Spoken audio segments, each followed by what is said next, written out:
Hey, what's up, guys? Happy Monday. Hopefully, y'all had a good weekend.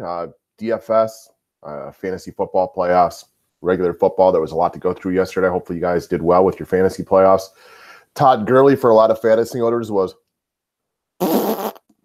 not an exciting Sunday night game at all. For those of you guys who watched it, definitely the opposite of the Chiefs versus the Rams, but shows that there is some defense still left in the NFL these days. Anyways, guys, let's do a quick cash lineup review. Matt will be ready shortly, and then we'll jump into NBA, and we'll go from there. All right. Again, hopefully everybody had a good day. If you're new to this station, once again, my name is Ryan Kostrowski. This is the DFS 5-Pack, where we talk daily fantasy sports for the most part, baseball, basketball, football. You want more videos, just press that red button that says subscribe. Thumbs up is always appreciated. And if you want to join the team, guys, we still got another month of football left. Well, a little bit more when you just count the playoffs. Plus, NBA is coming out fast and furious every single day.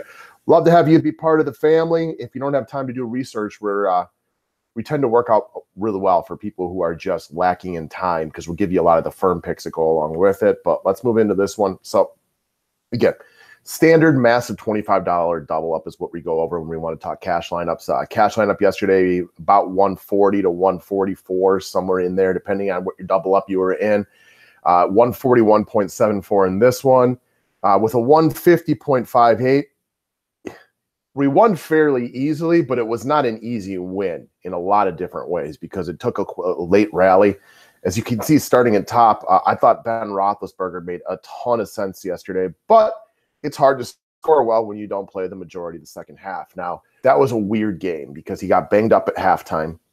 The worst thing possible that could have happened to this lineup happened on their first touchdown when they ran in. It was Stephen Ridley. Obviously, with Jalen Samuels, Ben Roethlisberger, and Antonio Brown, you feel like you got a pretty good stranglehold on a lot of their points, but it was Juju's turn this week to go off from a wide receiver perspective.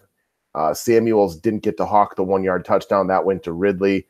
So all in all, that part of the week was really, really scary, because the Steelers, that game worked out about as poorly as it could have for our lineup. Now, fortunately, once we moved down to the bottom right there, Ian Thomas and the Giants D were the big areas of help yesterday. And I want to say that I thought the Giants D would be way more owned. I thought they'd be chalky as could be.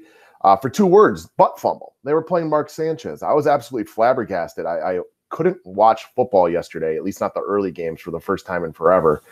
And I was texting Matt because my internet wasn't really working, this place where I was at. And he told me they were only about 15-20%. I was shocked. So much love to the Giants D. Mark Sanchez, he was never great, but man, is he not good after a couple of years removed from the league, because they tore him apart. And it's not like the Giants defense is that great. I mean, Johnson came after that in junk time and played significantly better. So much love to the Giants D.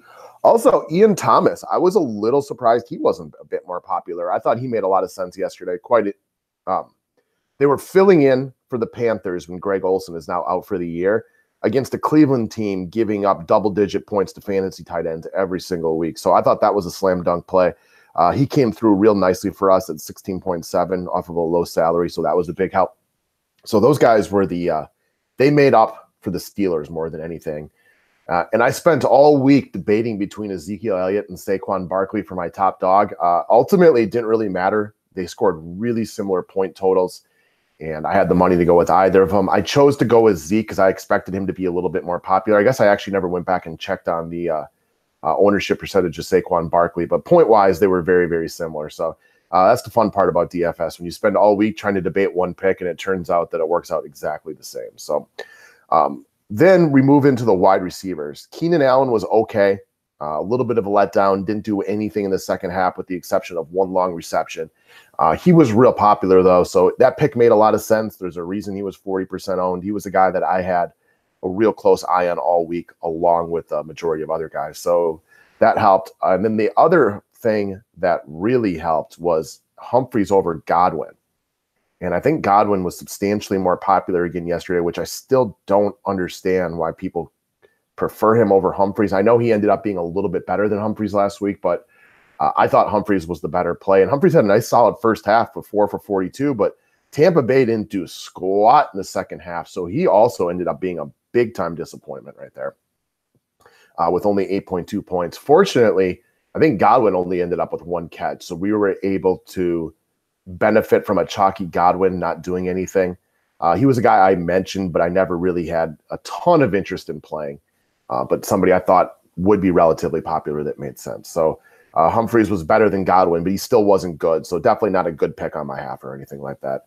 The Antonio Brown pick, I thought Brown would be solid yesterday, but Juju had all the points. And with Ben missing most of a half, their offense didn't do anything. So you had a bad first half coupled with no Ben in the second half up until the very end.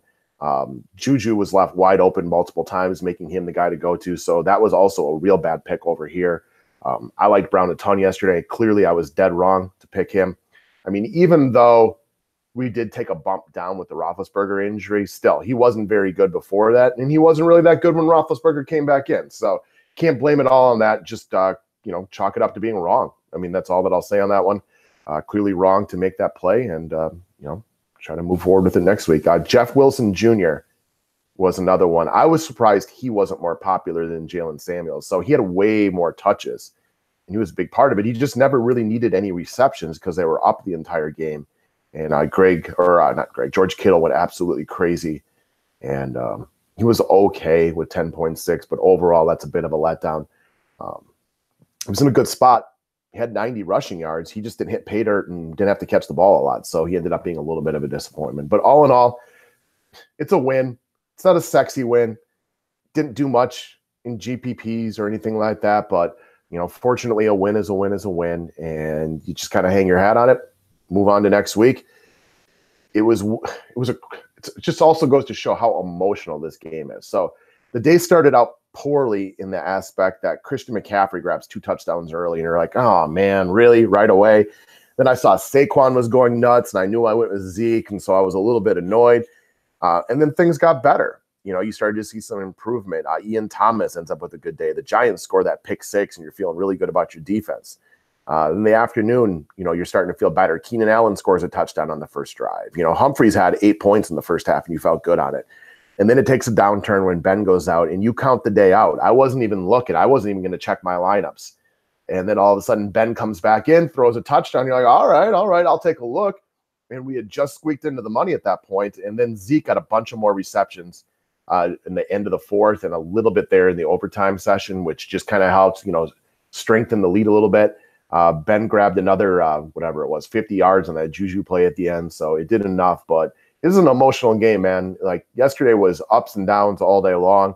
Hopefully you guys were a little bit more less stressed than I was throughout the day on this one, and hopefully everybody came out okay. But that is that, guys. If you're new to the station, we'll be out with our regular scheduled basketball info right now, but just thought I'd take a couple minutes just to kind of discuss how things went. Hopefully you guys did even better, and there was some big GPP winning money for one of y'all. Other than that, let's go get some NBA tonight, and we'll see you in just a few minutes.